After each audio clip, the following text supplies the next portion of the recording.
What's up, Mike? It's 9 p.m. Wednesday Eastern Standard Time, and it's your boys, Mike and Mish, with the Mike and Mish Show, ready to do the thing we do every Wednesday night. What's up, Mike? What is up, man? There is some rumblings happening on the Mike and Mish wire tonight. The wire has been ringing, and we can go ahead and say that it has not really been announced, but we could pretty much let you guys know that there's a new main event for Virginia, right? I would assume so. That there's going to be a replacement going on here. That's what we're hearing. Right. I would imagine it stays as the main fight, right? Or do they switch it? I would imagine so. I would imagine it stays the so same. Reggie Barnett will still be defending his title, but the replacement fighter, his opponent will not be Cedarmom. He is pulled. We're hearing that we don't know why, but multiple people have told us that he's not going to make it. People are asking us who's fighting before we even knew that he wasn't fighting. So, and then people after that are saying stuff. So it's looking like there's going to be a different challenger for the title. That's as much as we can really say right now. Right. And we can tell you that we've heard a couple names. Yep. And if it's either one of the names, I think everybody will be happy with the fight, maybe even happier than the one they had already slated for that main event. So we will let time play. We'll tell. We'll let it play out. We'll let time play out. We'll let BKFC do their thing, behind the scenes shit. And I'm sure within a day or so, you guys will know what you'll be watching on March 24th. With that said, let's give a shout out real quick to our sponsors, and then we'll get Big Frank Ricchi in here in a second. Norcom Mortgage and Michael Mish are delivering the American dream to those who serve America, helping veterans obtain the dream of home ownership. They offer programs that include no money down, no first-time homebuyer requirement, 100% cash-out refinances, rehab loans. They can help you purchase a home, purchase a condo, refinance an existing mortgage, create a dream home with rehab loan. To learn more, visit www.michaelmish.norcommortgage.com or call 860-884-2103. Damn right. You got questions, Mike? You got questions about mortgages, maybe?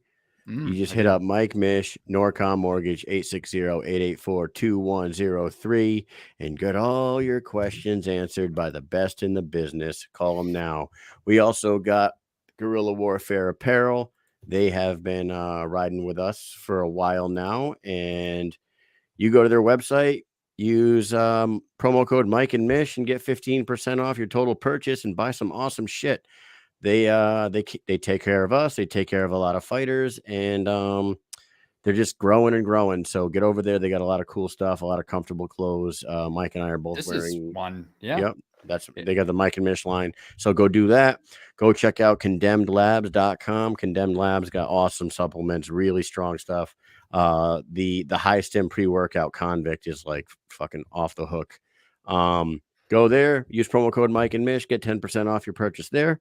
And then our last two sponsors, of course, we got BKBetShark. This guy's been helping a lot of people win a lot of money betting on bare knuckle fights, and he's got some recommendations for this fight card coming up 2 nights from now. So go over to his Instagram, BKBetShark, and check out his links and see what his package deals are to do some sports gambling. And last but not least, bare knuckle corn snacks. Go to bareknucklecornsnacks.com. I don't even know if we have a promo code for him, to be honest with you, but go check out his stuff. He helps us out. We need one. Yeah, he helps us get to these events, and we appreciate him. So go buy yourself some popcorn. And if you're not going to Delray Beach in 2 nights to watch our first guest fight, you can buy some of their shit, eat some popcorn, drink some beer, and watch some good quality entertainment with your family.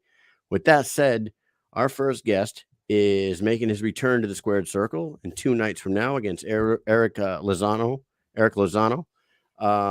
We last saw him in December against Dave Mundell. It did not go his way. Dave Mundell might have been the best Dave Mundell we've ever seen. His name is Francesco Ricchi, and he is back at Delray Beach. Yes. What's up, brother? What's up, guys? How are you? Hey. Francesco, you went with almost the Mish look. No, never mind. I thought you had it shaved. Thought you had it shaved up, but you got the fade not going. all the way. Yeah, what's up, dude? How are you? Good. Can't complain. Just trying to get ready and cutting the last bit of pounds, Are you still home? Yeah. You're not gonna go down there. I live in Lauderdale and I train in Delray. So the guy that owns the boxing gym where I train at, Yusuf, he's actually the guy that's throwing the event. He's in collaboration with BKFC. And the venue where we're having the event, or where BKFC's having the event, the Delray Tennis Center, is where he has his boxing fights, which is why they're working together on this one.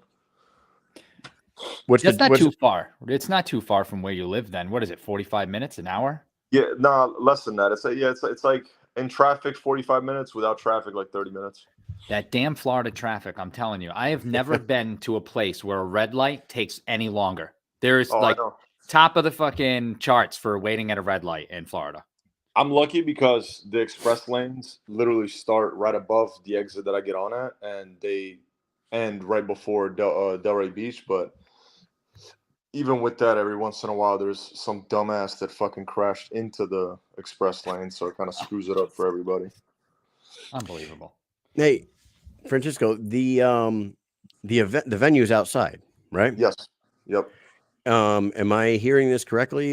Has it been pouring down there today? And they're like a little sketched out about this, but it should be dry by tomorrow night.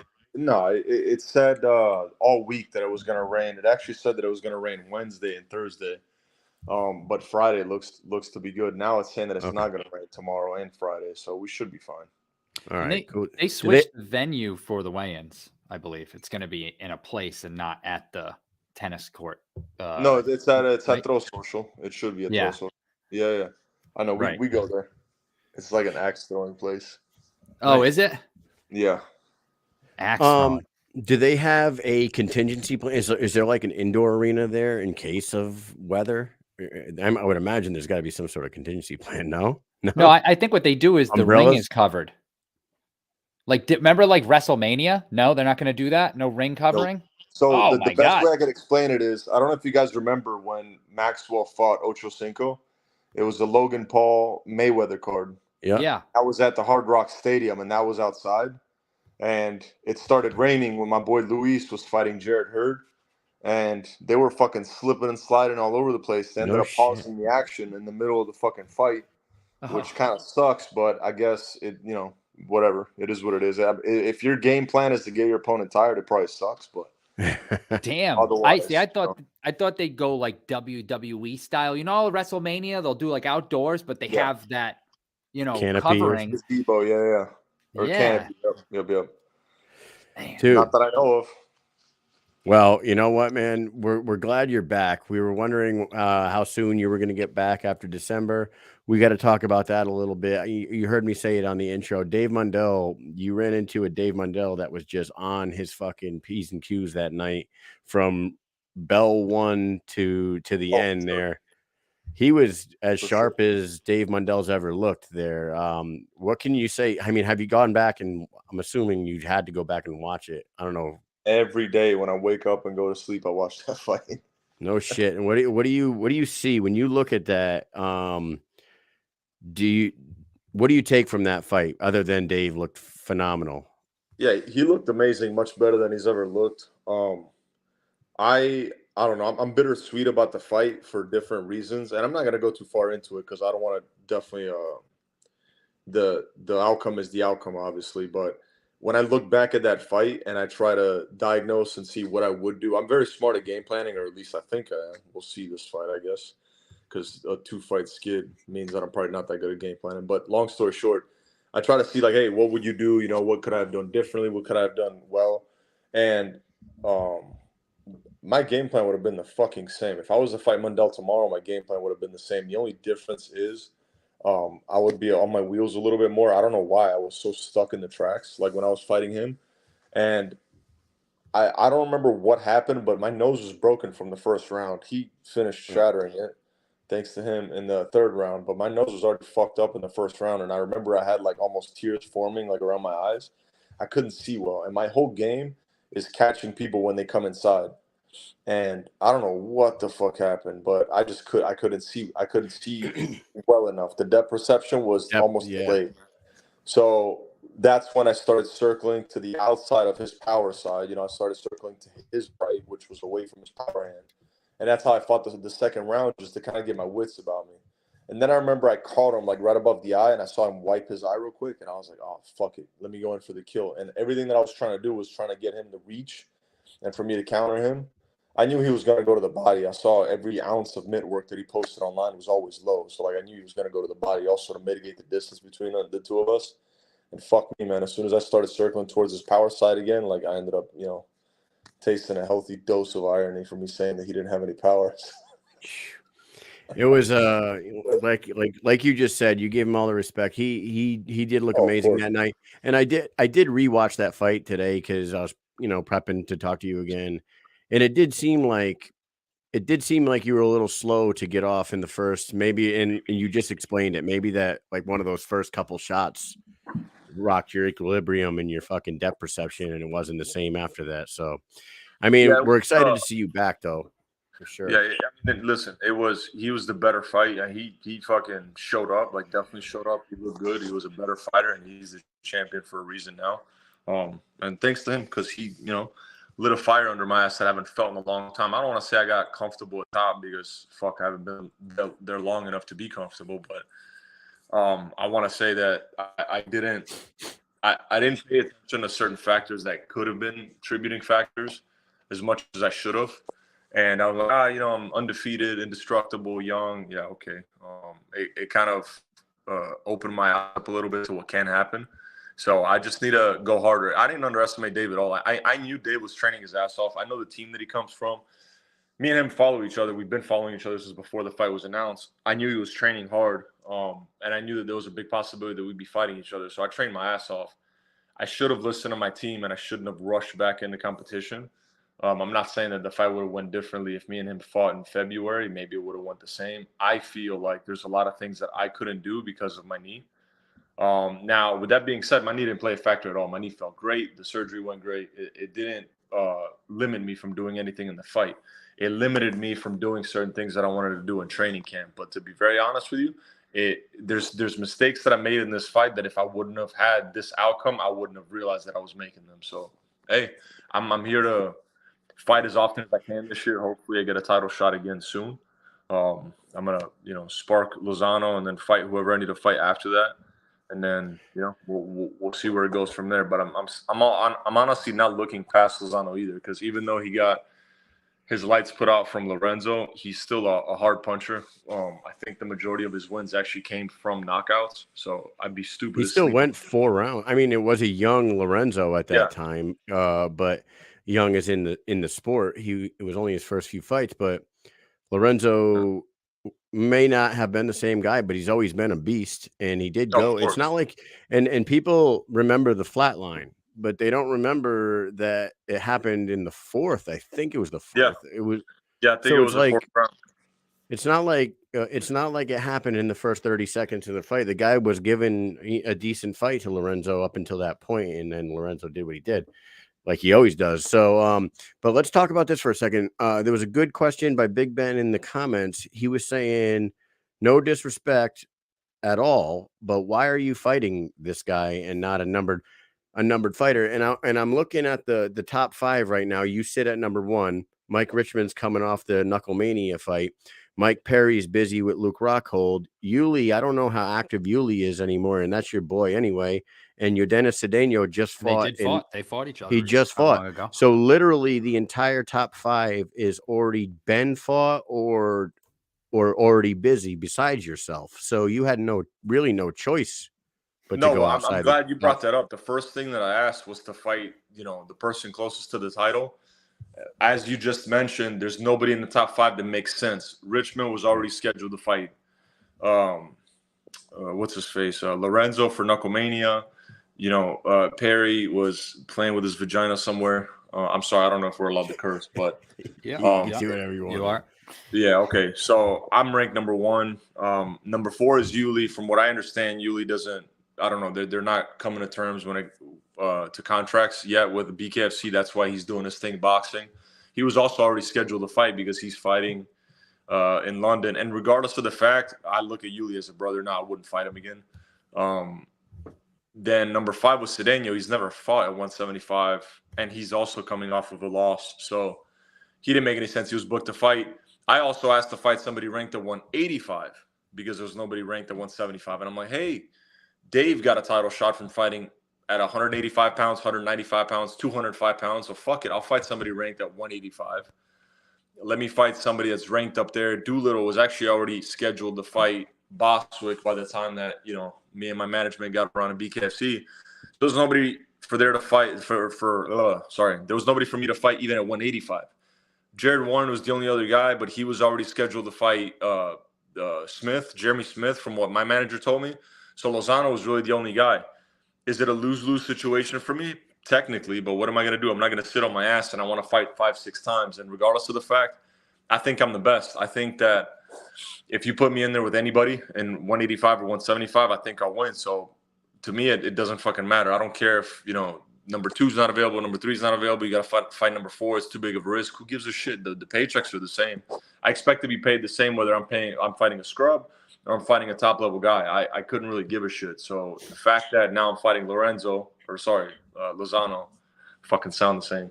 The fact that now I'm fighting Lozano, it's not up to me at all. It was either this or I sat out, and I chose the latter of the two. You know, I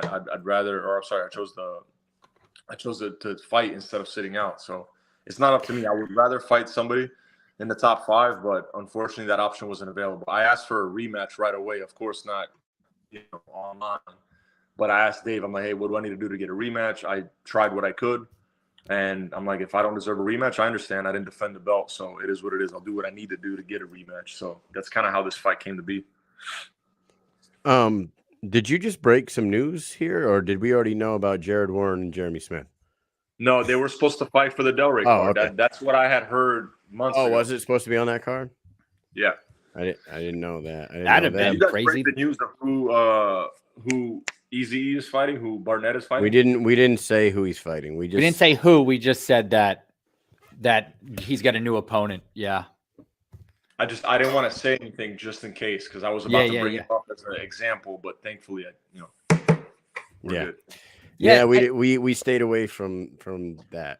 We'll let them do it. Who like that guy Cedermom, I don't know too much about him, right? But I do know he doesn't live in this country. So I feel like a lot of the time where they have fighters come in from, you know, Thailand or London, like it's tough sometimes because roll of the dice sometimes. Yeah, it's like it's almost like they can't get over here for whatever reason. I don't know if it's like a customs thing or what, but it's always seems like there's an issue. Yeah, I think it's getting a work visa. You know, I think a company like the UFC has done it for so many years. It's a little bit easier for them. And who knows, maybe for people coming in, you know, I don't know. Who knows? Maybe it's on their management. Keep in mind, a lot of the times there's documents that need to be submitted. Sometimes there's not. So who knows what happened? But I remember the same thing happened with Britain when she was supposed to fight Fanny Palumpi. Yep. I actually like that girl a lot. So same thing happened there. Do you think that in March of 2023, vaccinations still are coming into play? Like if they're not vaccinated? I don't think so. No? Is that not a thing anymore? I don't think it is for coming into the U.S., but it might be for leaving. Like say Thailand, I think they're much stricter on shit like that. Like still wearing masks, still doing shit like that. But you never know. Because I know that in China, you better have that shit. They'll lock you right up. They're still doing that there. So yeah, that makes sense. From those countries, that makes sense. Because I came back, I went to Europe twice in the last year. And when I went back like a year and a couple months ago, you needed everything. You needed the green pass, the Verifly, like all the different shit that you needed to submit beforehand. Obviously, wear a mask in the airport, in the airplane. It was crazy. And then I went to the same fucking destination in June. It was right after the fight I had with Yuli. No masks, no nothing, no Vericheck, no green pass, nothing. So that's why I didn't think, but who knows, maybe. I mean, especially coming, like you guys said, especially coming from that side of the world. Probably. You know what's crazy is recently we work for the federal government, right? And they just like pulled a bunch of stuff. They're like, you don't need this anymore. You can't ask people, federal workers, to give vaccinations anymore. We're not wearing a mask, social distancing. Like they put out a big thing like, forget all that shit we said before. We're like, oh, damn. Many times you look like a fucking clown before you just say, hey, you know what? Let's just pull the plug. I mean, Biden, he came on saying, get the vaccine. You're not going to get COVID if you get the vaccine. Get the vaccine, get the vaccine. And then all of a sudden, hey, gentlemen, as you guys might have heard, I've tested positive for COVID. Yeah. Then same shit happened to Fauci. Then how many more times can you look like a clown? And now what? You're trying to force people to fucking take a vaccine to fly to go see their relatives, to go on a cruise ship, to keep their fucking job. Are you kidding me? And then the funny thing is the freaking CDC is freaking censor, or not the CDC, I'm sorry, Twitter.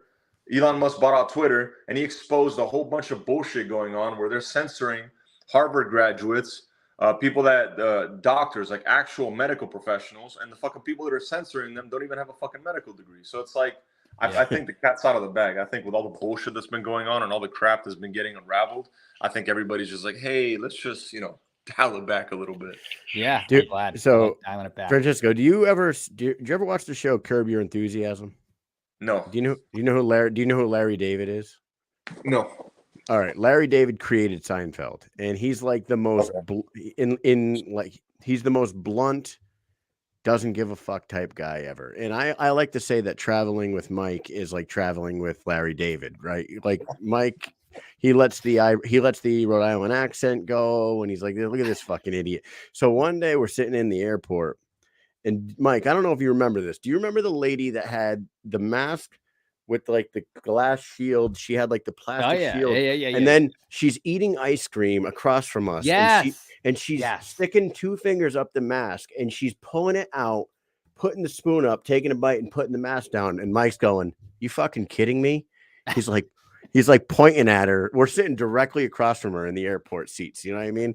He's like, "Kyle, look at this shit." He's like, "You fucking quiet."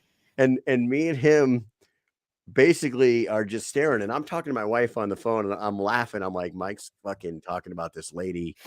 Neither one of us have a mask on. I'm drinking a Monster, and she's double masking it with a fucking glass shield, eating an ice cream underneath her mask. That crap to me is insane. And then they raise their face shield, their fucking welder protector, and then they fucking put it back down with a fucking hand with no glove, and then they're sitting there breathing like right inside there where their thumb was just fucking touching the inside. Like, what is the reasoning? Oh my God, it's fucking absolutely hysterical to me. That was like the biggest clown show in U.S. history there. Dude, how do you see the fight with you and Erick Lozano playing out? He hasn't fought in a long time since the one time he fought in the BKFC against Lorenzo Hunt, but he does have MMA fights you can watch on YouTube. I'm sure you've seen a bunch of footage about him. How do you see this fight with you playing out Friday, and how soon after you get this win do you feel like you'll be right back in talks for another shot at Dave Mundell? I hope. Well, let me answer the first question. I think that the fight with Lozano, to be honest with you, I think it'll take a little longer. I know that some people that I'm asking, they think that it's a mismatch and the guy's 0-1, but look at what the guy has done apart from fighting Lorenzo Hunt that one fight. He is active. He fought, I think, a couple months ago, the last time he fought. And I think that he is durable. I mean, even before he got stopped by Lorenzo, he took some bombs and he never got dropped until, he ended up getting KO'd. So I think that he's very durable, and I think that he's going to come aggressive. I think he's going to try to push the pace. He more than likely probably saw footage on me, and I think he might think that he can expose something by rushing in, and I hope that he does try that. So, but I think that the fight, if he tries to rush it, it'll end early, and if he doesn't try to rush it and I get my rhythm, I think that I'll be able to end it in the second or third round. Of course, as long as I don't break my fucking hands again. But either way, after this fight, I don't know, man. I was such a company man with BKFC. I got screwed out of many opportunities that weren't my fault. I got promised the Perry fight when he first came over here and started clowning around and talking a whole bunch of crap. And then they ended up giving the fight to fucking Julian Lane. And then I ended up getting screwed out of fighting in November, and I showed up to the venue with no opponent. Come to find out now, there's other shit that was going on at the time that, I would love to sit down and talk with these guys about. But long story short, I've always been a company man. I ended up turning around. I fought Boswick. I fought Yuli. I turned around less than 3 months after ACL reconstructive surgery, like full reconstructive surgery. And I fought Dave. And, the fight was announced before I even had a fucking contract. So, like, I was always a company man. I always fought whoever they put in front of me. I never once declined to fight. Even when I wanted to fight up, even when the guy that they gave me was, I don't want to say a scrub or a tomato can by all means, but almost a layup, I was asking to fight the tougher opponents. I've always just, you know what, I'll shut up. I'll take the fight. Even when I told them that the guy that they wanted me to fight was a freaking hazard, was a flight risk. That guy, the rapist, whatever the fuck his name is, Ryan Jones, that guy. Oh. I was sitting there thinking, like, who the hell's the rapist? I'm like, oh, Jesus. Jones, fucking molester. But that guy, he was talking crap on Instagram, like a lot of these new age keyboard warriors that as soon as something comes out, they sit there and try to start some buzz because their fucking life's too boring. And I'm like, Nate, there's no. He's like, oh, there's history. How the fuck is there history there? Nobody knows this guy. Nobody's seen any of the exchanges back and forth. There weren't even any exchanges back and forth. He was begging for the fight, gets the fight, pulls out of the fight, ends up costing me a lot because, not to mention the fact, a lot of the people that showed up to that event had to get babysitters, had to make plans to be able to go on a Friday night down to fucking Miami. And some of them never came to my fights after that because I get it. They felt cheated. I obviously felt cheated. I showed up there. There was nobody for me to fight. And this is all because this fucking professional fucking child molester was like sitting there fucking asking to fight me. I don't mean to be going on this rant or cursing, but he's the one that asked for the fight in the first place. Then all of a sudden he pulls out. Brad Kelly ended up having an issue with his eyes. He had to pull out. The next person, Cody Baker, pulled out. Enoch Aldana pulled out. All these different fucking people pulled out, and I ended up showing to the venue, trained my ass off, came back. I had like a 3-week camp for that fight because I was just in Italy. Did what I was supposed to do, showed up to the venue, and then I had no fight. So I've kept my mouth shut about a lot of this shit, and I just hope that when the shoe's on the other foot, at least they're like, hey, you know what? You lost. You won one fight. Let's give you a freaking title shot in, so to speak. Or, hey, man, there's this guy ahead of you. Would you rather fight him if Mundell can't be ready for whatever fucking date? No problem. I'll turn around in April and fight again in April. As long as, like I said, as long as I don't have any damage to my hands, I'll turn right back to fuck around and fight a week after. I don't care. What about is the best, I think. I think if there's any story to that you have with anybody, it's with him. That's the biggest story right there. That's what I was just gonna say. You should call out the winner of Perry Rockhold and fucking make Perry's not gonna stick around. Perry only wants to fight his fucking ex-girlfriend. I mean, Perry has one fight left on his contract, and it's this one with Rockhold. And Rockhold, from what I understand, only signed a one-fight deal anyways. That fight, neither of those fights would fucking happen, regardless of who wins. Perry had every excuse, and this is the last thing I'll say about him. I don't even like bringing up his fucking name. To me, he's like the plague. But Perry had every excuse to fight me. He hated me, talked a lot of shit about me, didn't give me the first fight. Then all of a sudden fights Julian Lane. Then I win the belt. He's got every chance in the world to fucking fight me. Like, I don't know, like, what else? You hate the guy. We're in the same fucking weight class, right? I, quote unquote, screwed you, right? Like, I'm scared to fight you and all this shit. I'm the champ. You can't turn people down when you're the champ. You got to shut the fuck up and take the fights you get. I wouldn't have fought Mundell. If I was the number 1 contender and Mundell was the number 3 contender and it was just the title eliminator, I wouldn't have fucking fought him because we're friends. But I couldn't say shit when I was a champ. So, again, I was a champ. Why did Perry not fight me then? And you guys think that he's going to fucking fight me now without a belt? Fuck no. Hell no. I would get the belt again from Dave and then he would fight me. He was begging that Dave beat me. He was so happy he posted it all over his Instagram that night. He's a bitch. Yeah.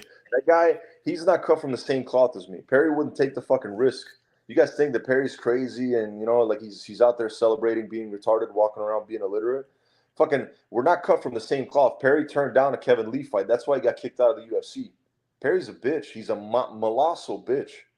He goes out there and fucking is punch drunk because he's got a really small brain, so it's hard for it to crash into his big-ass head. He's got a big skull, so that's why he can't get concussed and he can take a lot of damage. But Perry's a bitch. He would never fight me. Ever, ever, ever, ever. And that's also why, and I don't mean any disrespect by this, that's also why I say I don't even want to talk about Perry, because to me it's pointless, It's like I now sound like the fucking pissed off or sour ex-girlfriend, for me to talk about this guy and know that I'm never going to get a fight with him. There's just no point. Wow. Well, if there's a fight god out there, they need to put that fight together. I'll tell you what. I mean, if you just listen to you go off right there, I mean, I'd want to fight you, to be honest with you. So, Mike, respond to this, please.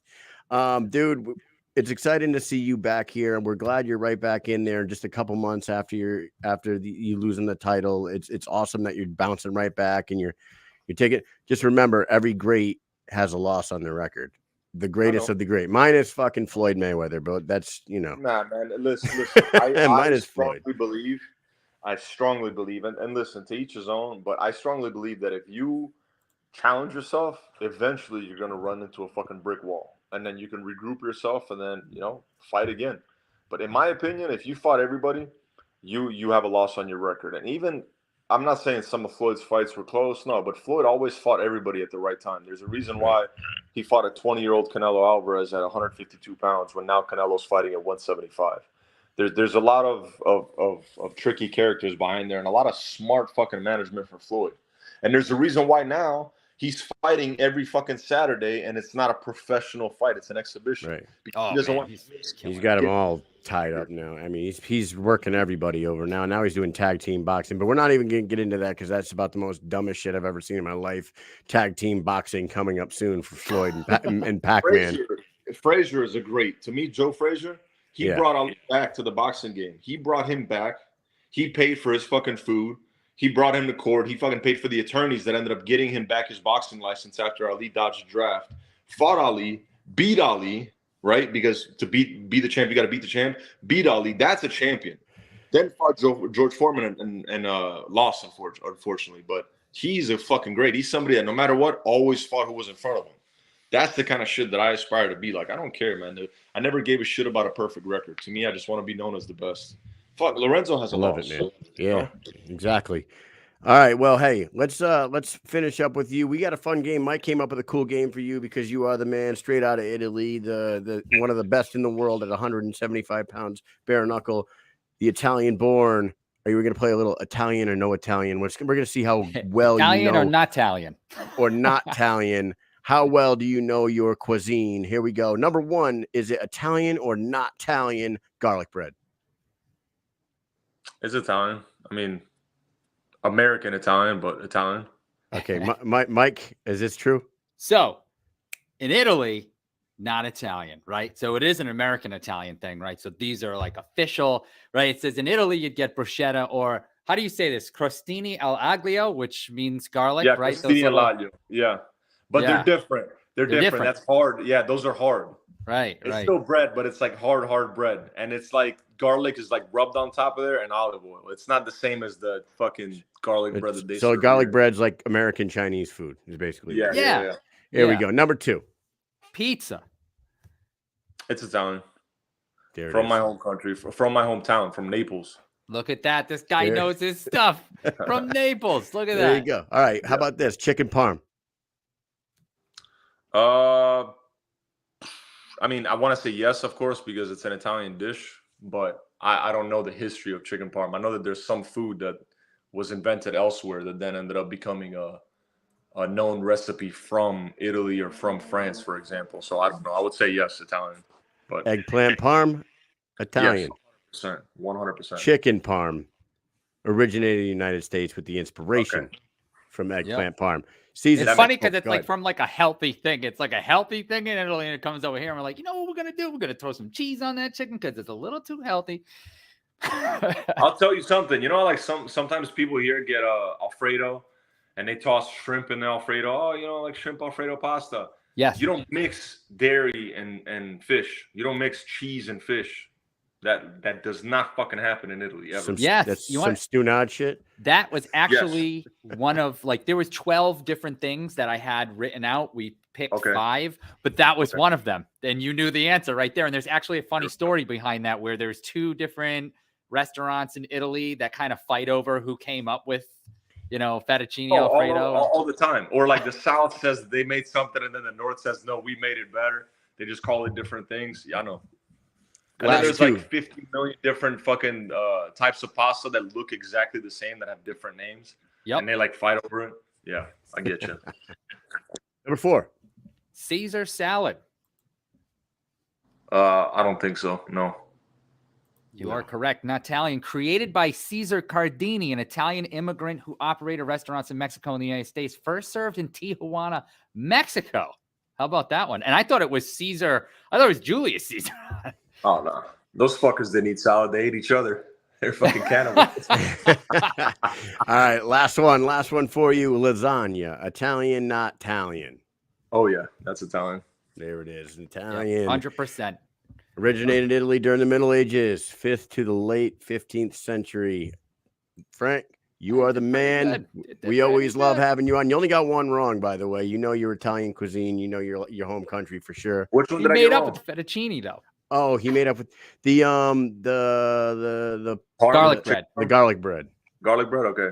Yeah. So the garlic bread's not Italian. Not Italian. Right. The style, like with the garlic and the cheese, like. But I said American Italian. You did say that. So 5 for 5. Let's fucking do it. Hey, man. Knows. It's always fun talking to you, dude. It is exciting to see you back in there. You, Erick Lozano, couple days from now, Delray Beach. Any final words to anybody that's paying attention? Any message you want to shoot out to anybody? We'll let you get out of here. No, not really. I just want to thank all the sponsors and thank you guys for having me on. As always, man, you're always welcome on here, and best of luck with you Friday night. Mike, you got anything else for Francesco? Man, thank you so much. Wish we could be there. Thanks, guys. Well, the next one. We'll catch you at the next one. Yes, all right, brother. We'll catch up. Thank you for coming on, as always. Have a good night. See you guys. See ya. There he is, Francesco Ricchi, coming back, making his return to the squared circle in 2 nights. He's weighing in tomorrow night. We're over here talking about fucking Italian food. He's weighing in tomorrow. What a fucking couple dickheads. What a couple fucking dickheads we are. But anyways, hey guys, our second guest is waiting patiently in the waiting room right now. We're gonna bring them on in a second, but surprise, surprise, it's not Chancey Wilson. We were planning on having Superfly Chancey Wilson on, but we have a big surprise guest that's going to be stepping in his place.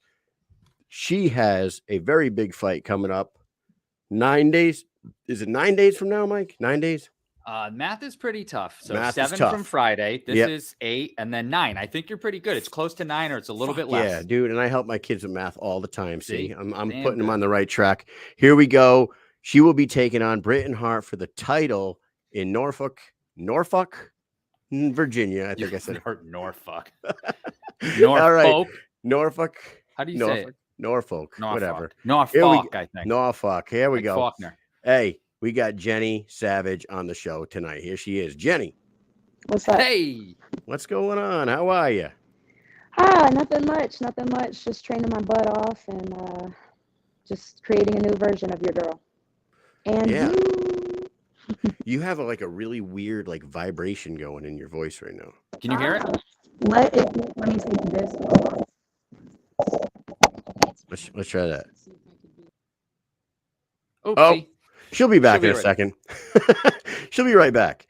And right after these words from our paid sponsors. No, I'm just kidding. Anyways, Jenny will be right back. Yep. Chancey Wilson had some traveling issues. He was supposed to be on tonight, but this is going to be a little special treat because here she is. She's right back. Here we go. There we go. Is that better? Way better, Great, Jenny. Yeah. Perfect. Oh, it was could you hear it? It was kind of almost like a vibrating. I don't know. It's weird. It's probably my headphones, man. I've been training a lot with them and dropping them and stuff, so probably sweating in them. Yeah. That's what happened to me. My AirPods, they broke because I was running too much in them, and I don't think that the original ones were water resistant or anything, and they started getting all crazy. Yeah. Yeah. Mike and his sweaty ears. So hey, Jenny, you're back. You are stepping in there 9 days from now against an old nemesis of yours. You guys been butting heads on the internet and on other podcasts. We saw you last week on the Jerry Springer show. Last time we talked to you, you thought that you should have been fighting her in Montana when we talked to you last. And I think that we both agreed with you. We were like, why didn't you get the step in? But they brought in Charissa. You did your thing against Veronica, and now here you are. Talk a little bit about finally getting this opportunity and the opportunity to get a belt. Well, I believe it wasn't up to her. So we already know that she probably feels unprepared. She feels I'm undeserving. As we said before, you've got to earn things. You know what I mean? Nobody just gets things handed to them. And I feel like I'm past due. due to the fact that I've established this division with Delaney Owen, who is completely underrated herself. I'd love to see her back, by the way. I think she'd do pretty good against Veronica. And, I feel like I've been patient, and what better time? You know what I mean? I think that I'm the deserving champion, but I'm willing to earn that right and fight her all 5 rounds if I have to. But I believe that it's impossible for me to lose, especially with my faith. I believe you use the word earned, and I love that. Like, I tell a lot of my soldiers, like, you don't fucking deserve shit. You earn it. All right. So anybody that thinks you fucking deserve anything, you can just fuck off with that shit. You got to earn everything everything you're owed, you earn. You're not deserving anything. And you've earned this because you talked about Delaney. You look phenomenal in that fight. It was a hard fight between the two of you. And like, very close fight. You came out the victor there, and deservedly so. But also that Veronica fight, I rewatched that one, and I'm like, I'm going to rewatch that real quick because you stepped in on short notice for Chancey here, and I just wanted to refresh my brain. There's really not all that much to talk about because you took her out in about 40 seconds, second fastest knockout in BKFC women's history. Talk a little bit about your mind state heading into there, because I said to Mike, I'm rewatching it, and I'm like, Mike, she was dialed in when we talked to her before that fight. But like, if you watch that fight again, the look on your face from the walkout to entering the ring, to walking around the ring, to the start, to the finish, it was like you were in another fucking zone there. Would you agree? Yes. I feel like more than ever, I don't mean to make this all religious, but I can't say that I won without God. And particularly to not make it politically correct, Jesus Christ, or Yeshua HaMashiach.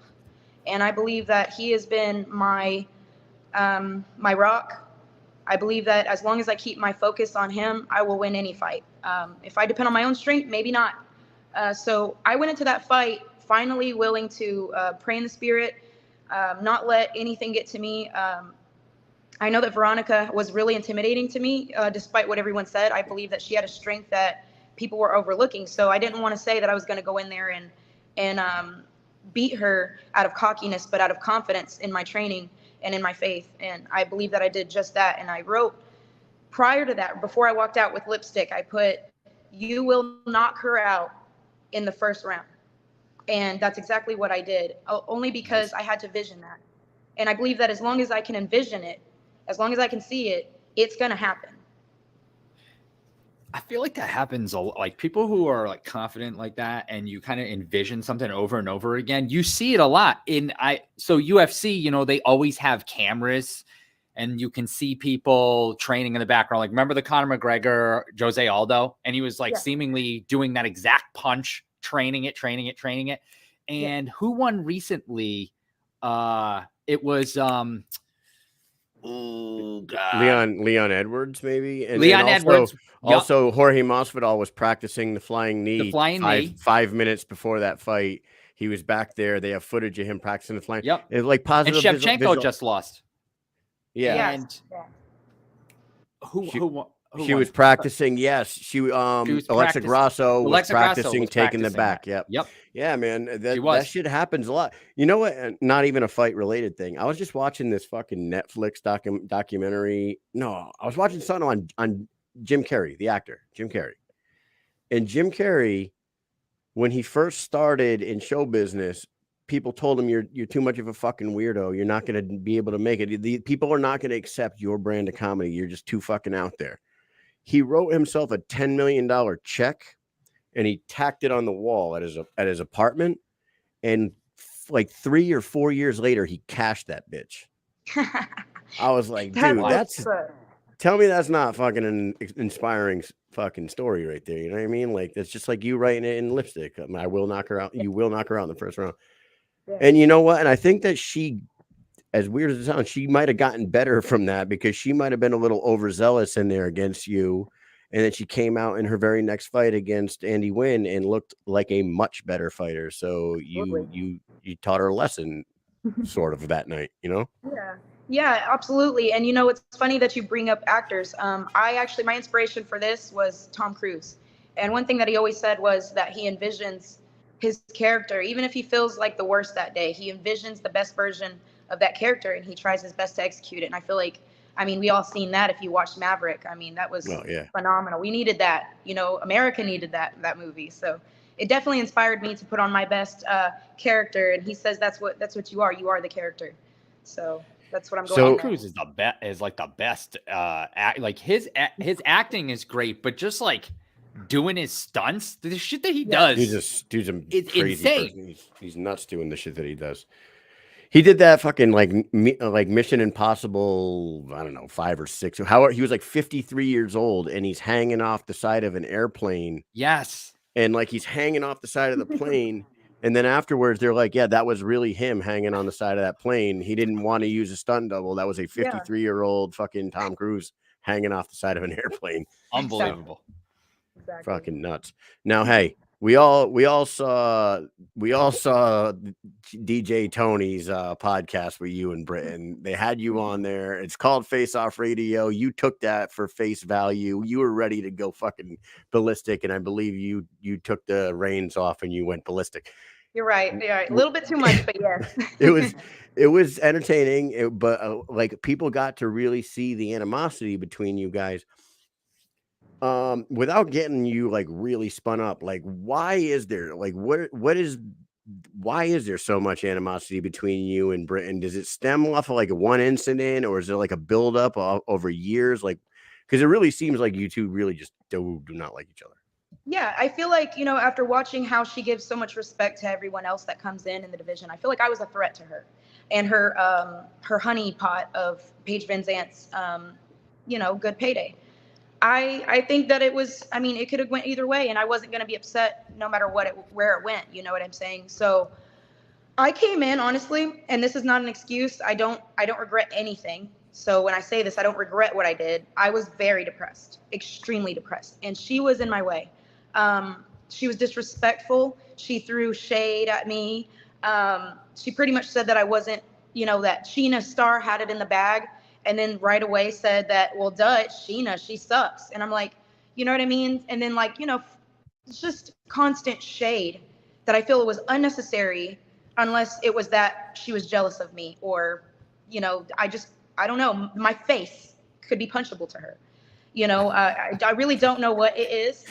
But she just really didn't like me, and I didn't take too kindly to that. And when my mother had told me that, my grandmother, my family was watching my debut, I felt like it was distasteful of her to be that way and to, after the fight, disrespect me to my face, which, hey, at least she's not fake. She said it to my face, but I didn't take that too kindly either. She said all I had was an overhand. And for me, that's disrespectful, because an overhand is an easy punch. That's something that you're throwing off of instinct, not off of skill, not off of anything else. So she's pretty much telling me I'm worthless while I'm depressed. And I think that's the most dangerous shit you could ever do to me. I mean, maybe you got me the first time, good for you. But I feel like when you underestimate somebody, especially for their stature, their height, for their skill, that I'm just an MMA fighter. And I'm over here thinking I'm worth more than that. I'm over here trying to battle myself back and forth. I have a son that only has one parent now. And I don't want, at the time, I mean, this is no shade to her. This is not to make her feel bad at all. She didn't know. She's a fighter, and I expect every bit of fire to come out of her. But I was suicidal. I wanted to take my life. And I had to tell myself that was not what I needed to do, that my son deserves a mother, and that whatever I had going on, I needed to get over. I felt like it was real hard, because his dad was one of my best friends in the whole entire world that understood who I was. And so for him to take his own life, and to see that bullet in between his eyebrows, and to constantly have that as my dream every single night, and then have her tell me that all I do is dream about her, I felt like it was just a slap and spit in my face. Whereas she has regarded everyone else, but she had to belittle me past the fight game. She had to belittle me as a person, as my existence. And I feel like that comes with it, but at the same time, it comes at a cost. And she's going to pay for that March 24th. Go ahead, Mike. Yeah. So, and I don't know who That's watching crazy. now watched the last time that you were on the show, and you really opened up about that story. And it's a very sad story. And it's unfortunate that it happens every day to many people, and people need to know about it. And I think it's good that you can talk about it so openly like that. You know, Kyle and I, from the last time, we're in the military, so we deal with it all the time too. I'm a suicide intervention officer for the unit.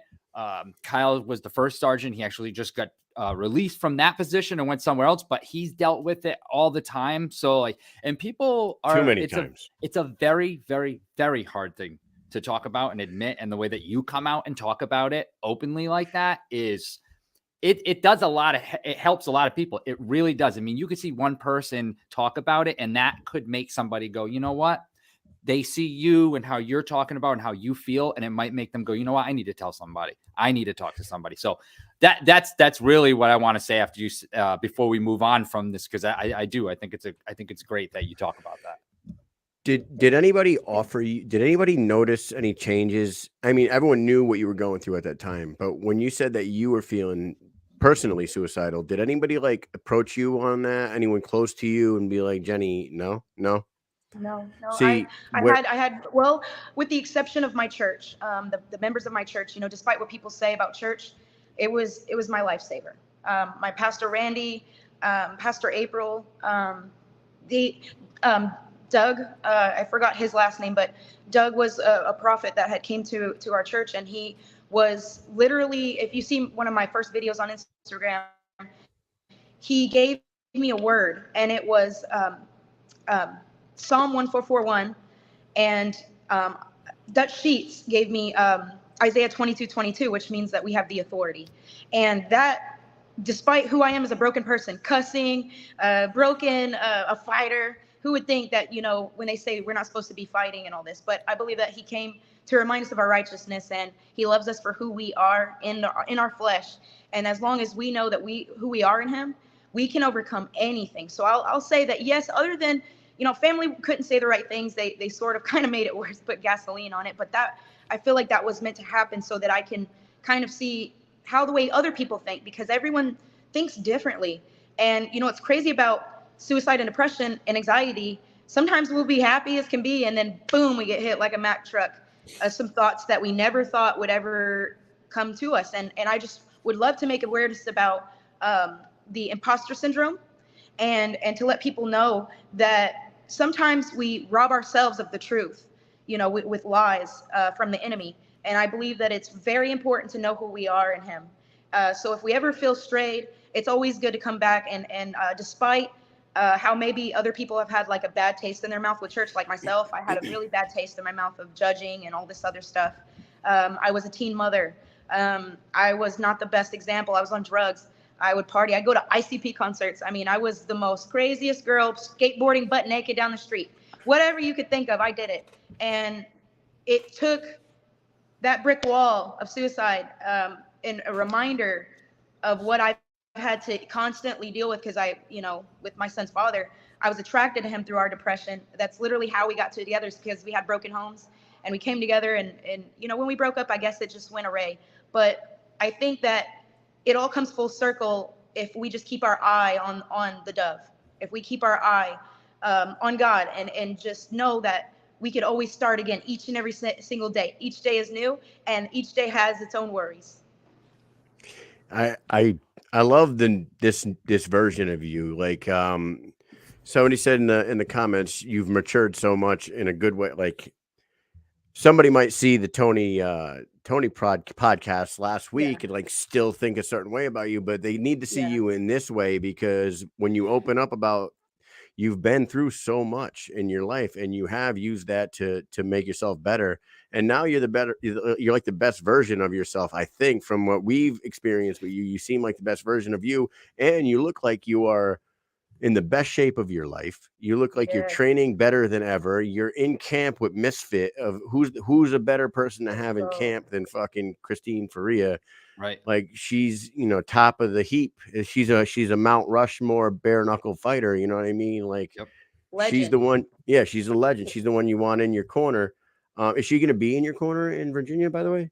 I'm not sure. Honestly, I don't mind if she isn't. because I feel like this is one of those, again, I'm not trying to bring it back to the biblical stuff and being all religious, but I feel like I'm David. I feel like I'm running into this camp, into the enemy's territory, with or without anyone behind me. I'm ready. I'm ready. I have the only one that needs to be in my corner, and that's all that matters. It's amazing. I need to ask you this. Do people give you a lot of issues about being religious?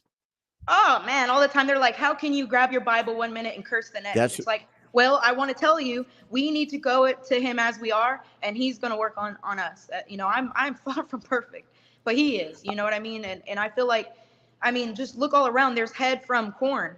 He has the best testimony I could ever tell you, him and I got a lot of things in common. So, there's a lot of people who are super imperfect, and let me tell you, I have got a lot to go. I'm not the most perfect. I think the number one thing that I want to work on is my mouth, but I think God used me as the imperfect person as I am to show that anybody can call on him and he will be there. And I believe it takes Holy Spirit revelation to change these things. We've got to be able to repent, and repentance doesn't mean, oh, I gotta, I'm going to go to hell if I don't repent. Like, it's not like that. It's to repent means to change your mind, and to be able to change your mind requires calling on the Holy Spirit, which is the very, he is what's going to be able to provide that victory with my faith, because faith itself is how you're able to go from faith to faith to glory to glory. And that's what causes you to have that repentance, to change the way you think.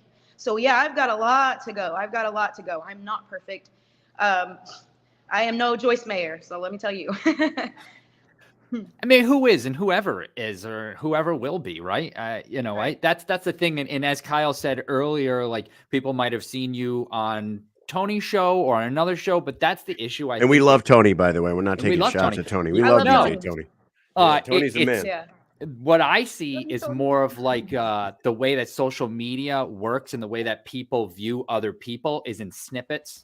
They just see a snippet. Oh, we saw this 1 minute, and then maybe they don't see you ever again after that. So, nope, this is how I think about Jenny. This is how I think about Mike and Mish. Like, this is how the world works now. So it's not like people are trying to figure out what the truth is. They just see something, and then they're like, that's what I know everything now about this person. People formulate opinions off of the first impression, and like, you can get a first impression off of somebody and not know a fucking goddamn thing about them. It's just like scouring the internet and fucking formulating opinions off of headlines. You're a bunch of fucking morons.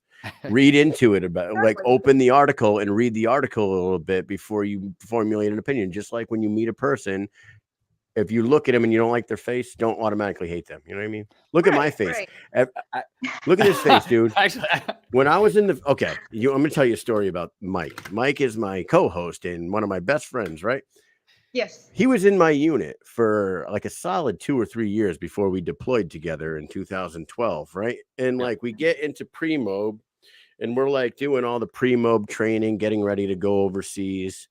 And we're like the same kind of person. We're cracking jokes and we're making fun. We're like having fun in the platoon, and we're doing these exercises.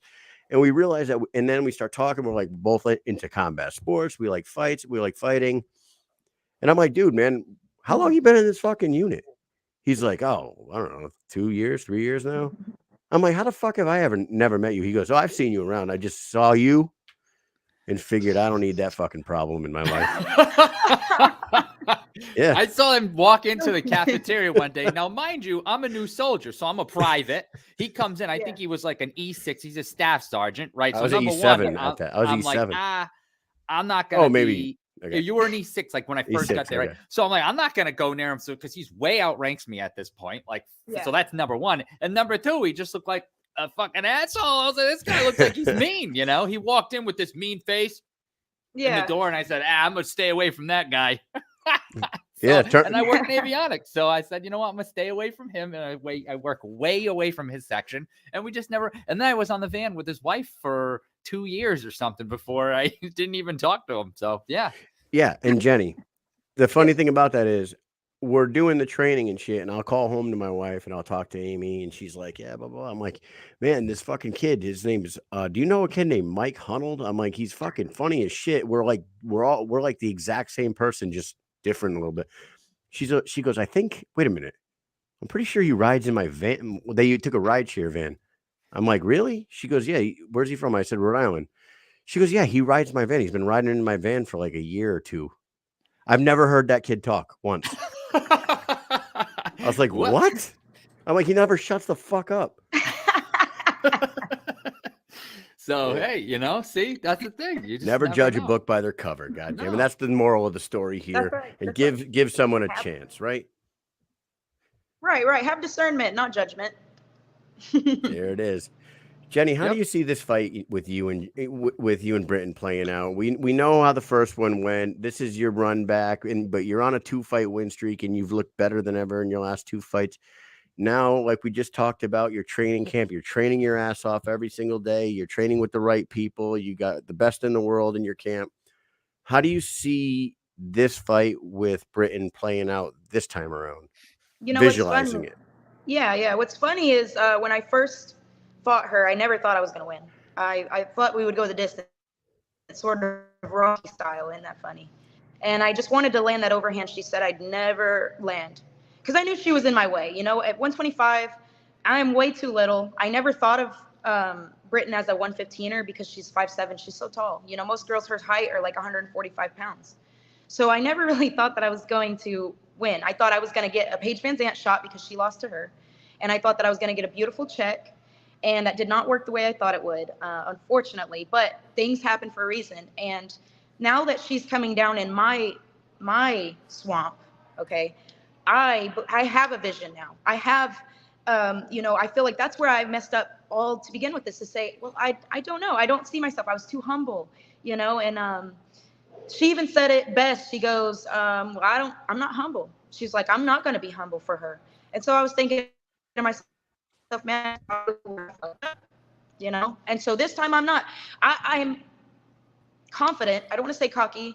I guess you can say cocky. I don't know. I just feel like I've busted my ass. I mean, you cannot fake hard work. So my envision was the second round, I believe TKO stoppage, closer to the end. I don't see myself knocking her out cold like I want, because she's got such a thick head, and she goes forward, and she's strong-minded, strong-willed. I believe that she will be stopped though by TKO, and only because, you know, the great didn't stop her and by KO, and yeah. So I see myself TKOing her in the second round. Wow, that's amazing. Okay. Yeah, I'm wondering what you're gonna write with the lipstick right before you walk out there that night. Let's talk about, before we'll wrap it up with you quick. We usually have a game. We didn't do a game for you tonight because we had one for Chancey. Yeah, we had one for Chancey, but it's more like comic book related stuff. And are you into comic books and stuff? Do you watch like Marvel movies and all that, or? No, lately, all I've been is fight. Just fight. Watching Roberto Duran. I've been watching Mike Tyson right here. Okay, I've been watching all the greats. That's just all I've been doing, boxing. There's a couple that are good. I think we could get rid of one of these questions, but we could do the other 4, I'd say, and they'd be perfect. Right before we wrap this up and do a quick game with Jenny, you guys posted a video the other day, you and Misfit, and she talked about cracking you with an uppercut. So you felt the power of the champ, right? You felt the power of the champ. Yeah. Britain's felt the power of the champ. You have fought Britain. You've trained with Christine. Is what Christine is hitting you with in training camp the hardest you've been hit by any of your opponents so far in your career? That's the hardest I've ever been hit. She took the wind out of me. When we were training, before I got used to the elevation, it felt like I was drowning. And she barely, I think we were going probably 50, you know. We were working more technique rather than doing full-blown sparring. That way I could really get to feel her out and not be so freaking scared, because, I mean, can we see what, I mean, I'm no shade to Taylor, but, I mean, come on. You know what I mean? If she went full speed with me, how much different would I have been? Besides saying I give up. I wouldn't never hear that out of me. I'd die before that. But, yeah, she hits like a Mack truck. I keep saying that. I tell you what, I think I've definitely, now that I've felt her, I feel like there's nothing that I can't handle. I imagine that. And I have one last question before we do this.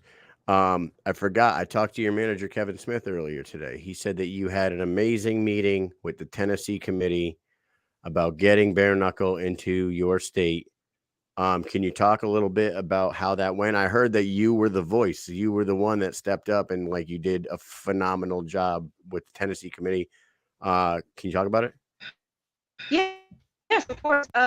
Honestly, I have been waiting for this for, I think, over a year now. I've been trying to get this meeting going. I'm glad that I waited as long as I did because there were so many things that have developed since my attempt at trying to do this meeting with the athletic commission. And I mean, they were really championing for it. At least two of the commissioners were really interested in making the ball roll as soon as possible. And we're looking forward to hopefully after they sanction some rules, the official rules, that we could be seeing it legalized in 6 to 9 months. And let me tell you, that would be the biggest dream. They asked me why did I want it to be legalized, and I said because of the opportunities. MMA fighters and boxers alike, older fighters, there's so much opportunity in this, and a brand new start for this state. So much revenue. I mean, goodness, could you imagine BKFC Nashville? Jeez, I can't even. That would be a dream come true.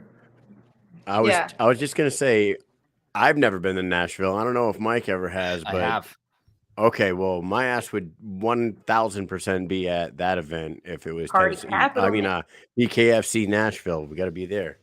That's right. That's right. Or Clarksville. We got a beautiful brand new arena on the Riverside, and that would be even more of a dream because I come from Clarksville, and I always talk about Wilma Rudolph being the champion of this city. So that would be pretty cool as well. Either way, as long as it's in Tennessee, the volunteer state, we're ready. We're ready. Amazing. Good job. Good. Kudos to you for awesome. stepping up and being the voice of the sport for your state. It's amazing. How cool is it going to be like when they first come there? And then in the history books, it's basically like, hey, Jenny Savage was the voice that put this awesome sport in this state. Like, that's incredible. It's surreal, honestly. It shows anybody, put your freaking mind to it, and it could happen. It could happen, and it's beautiful. Damn, that's so cool. I wish we had somebody with a voice in every state because Mike and he lives in Rhode Island. I live in Kentucky. Kentucky. Jesus Christ. He lives in Kentucky. Hey, where do I live? Connecticut, you fucking idiot. I live in Connecticut. Mohegan Sun and Foxwoods is 10 minutes from my house. Mohegan Sun's 25 minutes from my house. It would be a dream come true to have Bareknuckle in one of those two damn casinos. But from what I'm hearing, there's some hard heads up here in New England that are pushing back. So it's like we need a solid person like Jenny Savage to go in there and grab the mic. You know what I'm saying? Yeah. They just gotta talk about the safety of it. It's safer than you think, man. This sport is so safe. When you got Muay Thai and elbows, I mean, you can see. Well, no, it's this one. You see that? That's from MMA. I've never been cut in Bareknuckle. So, I mean, I think it should be legalized in all 50 states all over the world, actually. Yeah, it absolutely should be. I don't know what the hell everyone's waiting for. Enough of the, it's human cockfighting, like the MMA. How long it took for MMA to be legal in New York is like beyond insane. So like 25 years, right? Oh, it took forever. I think it was 2016 they finally legalized MMA in New York. Like, what are you waiting for? I mean, come on, let's stop the BS and get this going in every state. So that's awesome, great news, and I can't wait to see it there. Thank you. Hell yeah. Jenny, you're doing great things right now. You got this title fight coming up. We're going to run through some speed round questions for you, and then we're going to let you deliver a message to anybody that wants to hear whatever you need to say. First question for you, speed round. If you could give one tip to your teenage self, what would it be? Keep your head in the books. You're smarter than you think. Solid. That's solid. I was a bit of a partier myself. I might have. I think we all have that in common here. I think so. That's solid advice. Awesome. Number 2. What is the one topic that you could talk forever about outside of fighting? Oh man, my son. I could talk about him forever. He is such a funny character. He's handsome. He's intelligent. I could talk about Caden forever. How old is your son now? He's about to be 14 in May. So. Wow. 14. Is he has he followed in your footsteps at all? Has he done any jiu-jitsu, any boxing, anything like that? Any MMA? He's considering just doing boxing for just self-defense. He is in a pretty rough area, so he is pretty interested in that. We're trying to get our skateboarding going on. Hopefully after this, I'm not too beat up, and we're gonna be able to rip rip it up, I guess you could say. I can't get the word out, but we're gonna be skating. Hitting up the half pipes, or what? Thrash.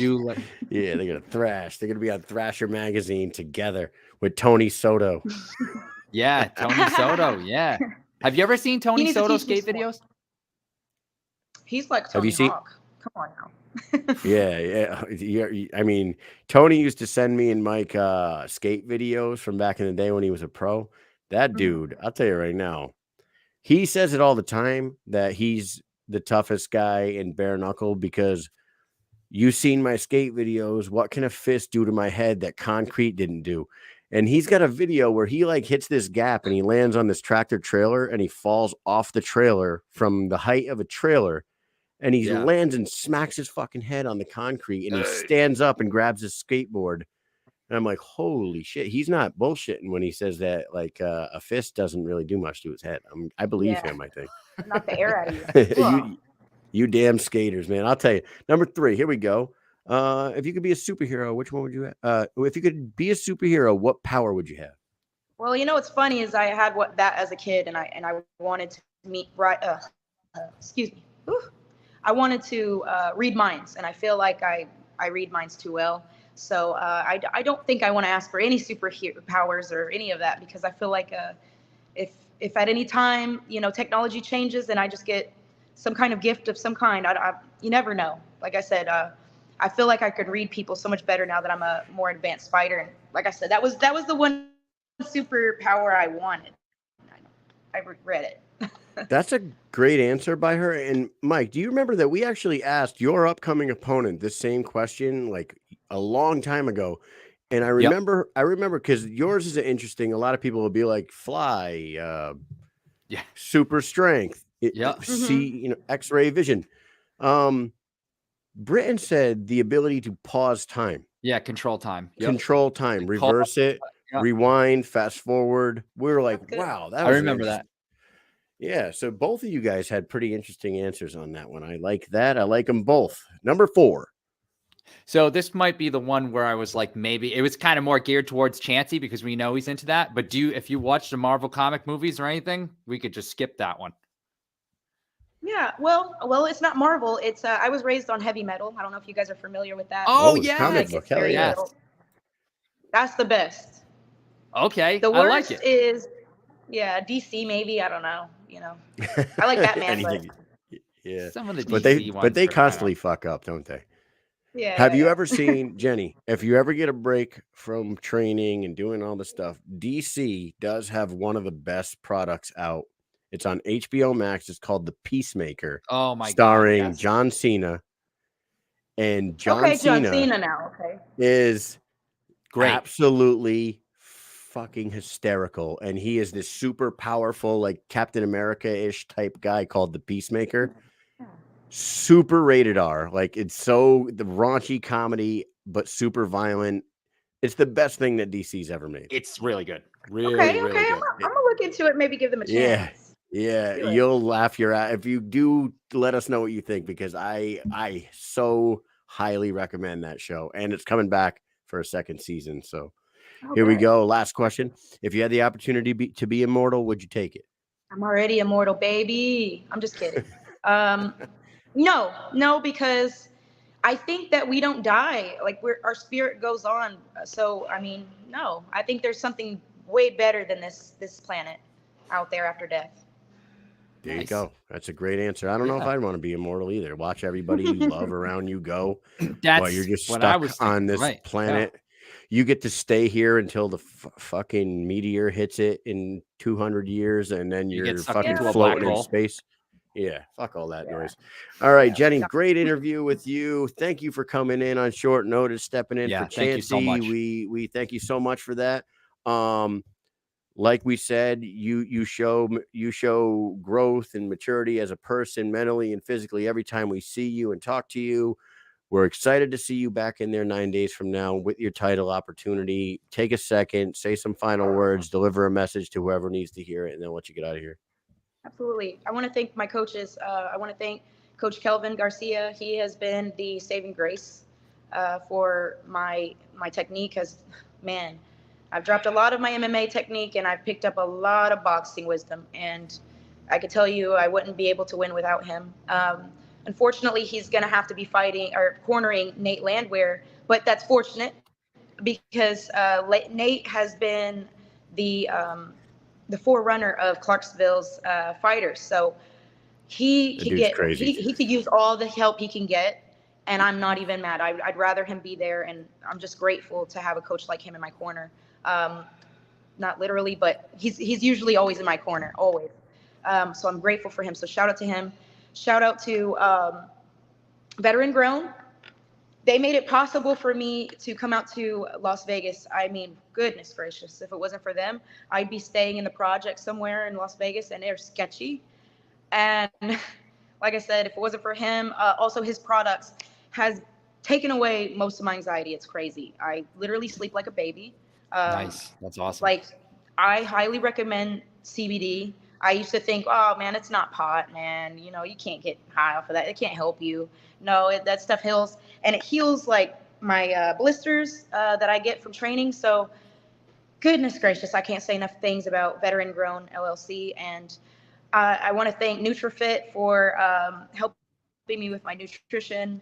Well, basically my supplement needs, my greens, my pre-workout, my amino acids, that they've got me covered. And oh man, I have so many other sponsors I want to thank, like and my management, Smith Brothers and Underdog MMA. Them two have been like, goodness gracious. If I didn't have them, I literally can't do any of this without all of my sponsors and my management and my coaches especially.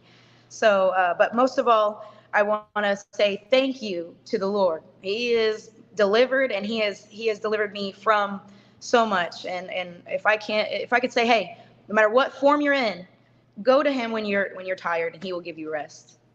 So thank you guys. And thank you guys for having me. Crap. Absolutely. You're welcome here anytime. And Jenny, I'm going to tell you right now, for coming in on short notice, you might have the best background setting we've had. Yeah.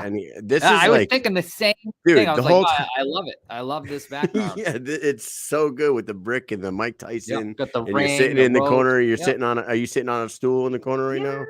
Man, this is I'm in the corner. Yeah, that's the great setting. You sounded great, and we're looking forward to seeing you fight next week. Yeah, for sure. We'll be down there. Yeah, we'll see you down there. So yep. Thank you. I can't wait to put on a show for y'all. All right. Yeah. Hey, and you shouted out Kev. Kevin Smith's one of my favorite people in the industry. That guy really does. You gave him a shout out there, but he really does work his ass off. That dude never stops. I don't know. I love him. I love Kevin, man. He's there. He's everywhere doing everything. The dude's the man. So shout out to Kev, especially for getting you on here in short notice. Thank you so much for coming on. Mike, you have anything else for Jenny? Thank you. I know Kyle thanked you already. I'm going to thank you again for coming on because we lost our guest, and it was awesome. I mean, you came on late notice. I think we talked to you for 40 something minutes here. So fantastic. Yeah. I loved it. Yeah. Thank you. Yeah. Speaking of Chance though, we went to school together, wrestled together. So I know him from Clarksville. Really? Yeah. Mm-hmm. He's my boyfriend's best friend, actually. Oh, really? He's awesome. We went out to dinner last time we saw him was before he fought J.R. Ridge. Yep. And we went out to dinner with him and Kev and DJ Tony and Jay Q Jackson and those guys. Jay Jackson. Q. Yep. And we sat there. He barely ate anything, I don't think, and he already weighed in too. It was like the night before the fight, so we went out to eat. We just picking at food, and I feel like we talked about comic books and comic book movies for 45 minutes straight with that guy. Yep. I had no idea. It was like him and Jay Jackson were like nerding out, and Mike and I were there for the ride. Yeah, we loved it. It was very cool, and yeah, we're looking forward to see him fight this weekend, you next weekend. So best of luck to all you guys. So thanks for coming on. Thank you so much. Have a great night. Thanks. See you later. Bye. You too. Have a good night. All right, bye. You too. Bye. Jenny Savage stepping in on short notice. That was a great talk with her, man. I tell you right now. Yeah. A lot of people have a lot of opinions on a lot of these fighters, and they formulate them. I said it earlier in that interview, but they formulate them on like one thing that they see. They might see and like the Jenny you saw on the other show. Yeah, that was fantastic entertainment. It was great. But the last 2 times we've talked to her, she's really settled down. She's really settled down. Yeah. I think finding religion has really set her in a different direction. And I really think she's in a good headspace going into this. And like you go on hers and Britain's Instagrams, they're both working their fucking asses off for this fight. I know. I cannot wait to watch this fight because we saw how the first one went. I don't think it's going to be anything like the first one. I think it's going to be a war between these two.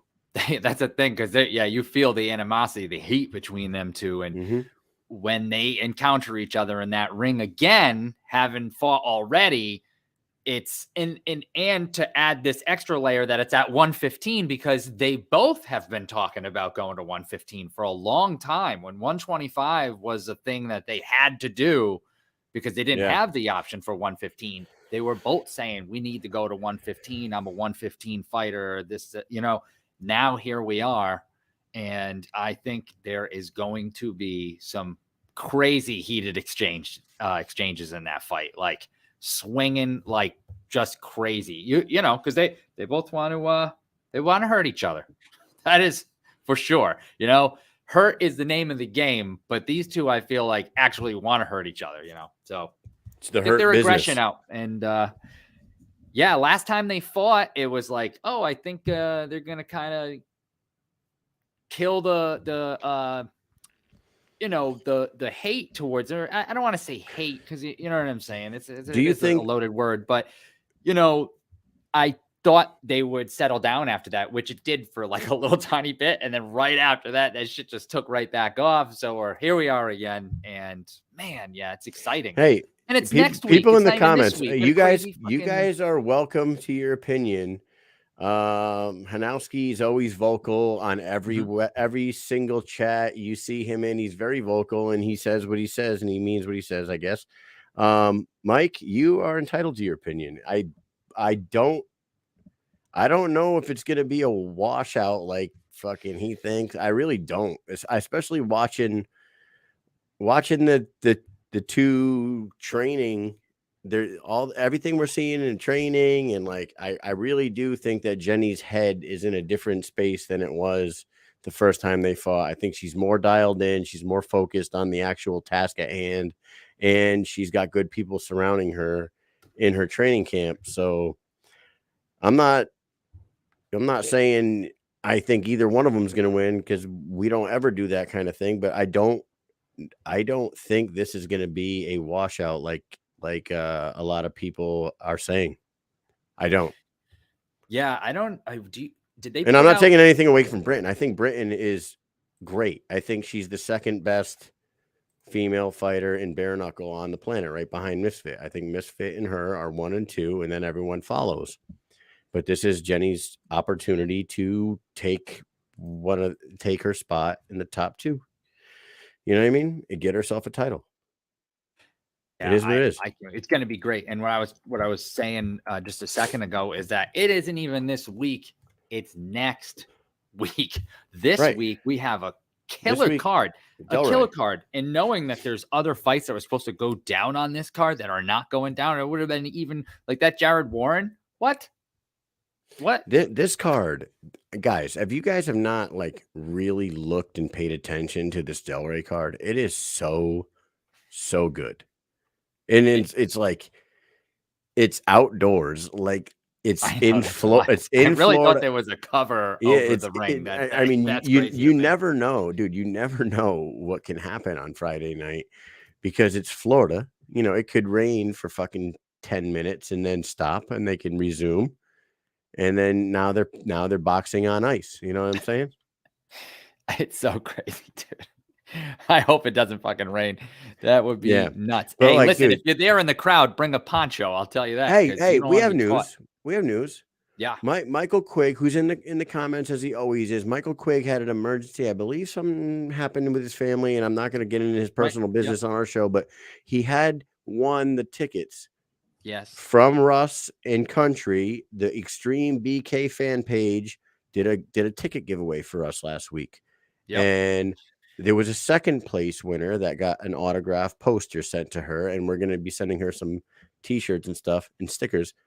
Well, something came up for Mike, and we were like scrambling, like, what do we do now? What do we do now? Well, you know what? We talked to Russ and Country, and the right thing to do was Debbie is going to the fights, and Debbie is going ecstatic. To the fights. Debbie's going to be sitting front row right next to Russ and Country, and she's going to be enjoying the best combat sport on the planet outside Delray, Florida, in the Florida weather, loving that shit. And she is truly grateful and ecstatic to go, and I'm super happy that those tickets are going. If they're not going to Michael Quigg, and we love Mike, if it's not going to go to him, I'm glad it's going to somebody who's really wants to go, excited to go. Yeah. She was. she didn't even believe. I know. Was it you or Russ that wrote to her? Yeah. Both of us did. Well, I told her, and then she was like, "Really? Are you serious? For real?" Like exclamation points, like every one or two word answers. You could tell she was excited. You know what I mean? So that was awesome. And then Russ had to text her so that he could send her the tickets, and then she still was like, what's going on? And I actually talked to her a little bit more after that and kind of just told her like, hey, if you're not doing anything Thursday, you will be you can go to the weigh-ins. It's open to the public, and if you do go to that, they're usually pretty intimate, so to say. They're very small crowd. You go there, you get to meet fighters there. That's the best thing, because if you go there, you get to meet the fighters. If you go to the fights, there's going to be a lot more people there. You're not always going to see the fighters, because some of them fight. They go back for their to the medical, and once they get dressed, some of them just leave right out the back door and they're gone. You won't see them.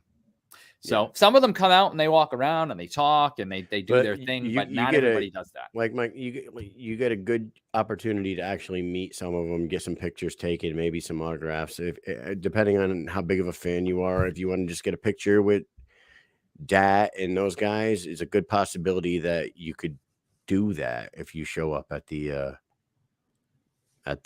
weigh-ins, like Mike said. It's really great. So shout out to Debbie. Congratulations, you're going. Debbie. Yep. And we have a huge show for you guys tomorrow night. I haven't posted anything about it yet because I'm still not, and I gotta tell you guys, nobody gives a fuck about this, but usually I would create some stuff to put out today before the show, and I'd put something out about tomorrow's show by now. I was in 5 hours of fucking meetings today. Sounds like a lot of fun. I have never wanted to jam a fucking pen in my eyeball so bad as I did today. It was absolutely insane. You should have just done the poop thing, What poop thing? You got to take a poop. Oh, and then just leave? Yes. I got to poop. Got to get up. You just get up 4 and hours? go poop. Would they even know? If you left and then come back, do you think anybody? I mean, they're not going to go find you.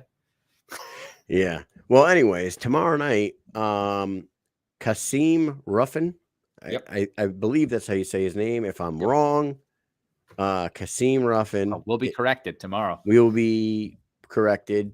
He will be making his debut. He's fighting out of Virginia. He's going to be fighting on that Virginia card next week.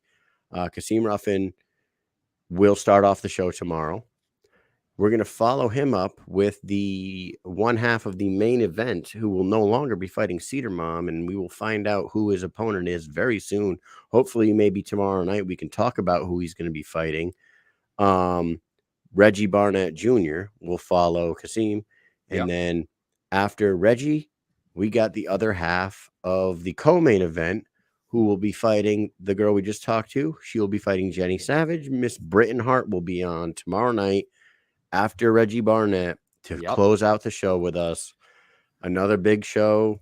It'll be a good one. You know, we just love doing this shit, man, and we're going to just keep lining these up and doing it. And then after tomorrow night's show, we got the Delray card on Friday. Then it's on to Virginia, my friend. So, Michael Quigg, what happened? What happened to Cedar Mom? So in the beginning of the show, when we really first started, we were saying that a bunch of people were getting in touch with us. Some people were asking us, who's Reggie going to fight? And other people were saying that this person's going to fight or this and that, right? Which we can't say, but multiple sources have basically said, like, Cedar Mom is out. We don't know exactly why. What we did talk about Francesco Ricchi about earlier was maybe it has to do with the visa, COVID. That's why we kind of were talking about that, because we're just not sure why he can't fight, why he's not fighting. So, but tomorrow we'll be talking about who's fighting, because they've got to announce it. I mean, it's in a week, so I mean, come on. Yeah, we absolutely will. We'll talk about it tomorrow. Huge show tomorrow. Everybody tune in. Susan Walker, to answer your question, yes, me and Mike will be in Denver, and we cannot wait for that one. We got the Norfolk card we're going to, and we're going to the Denver card. So those are locked in. Those are locked in. Those are our next two trips, and I cannot wait for either one of those. But I can't wait till tomorrow night, because we have another great show for you, motherfuckers.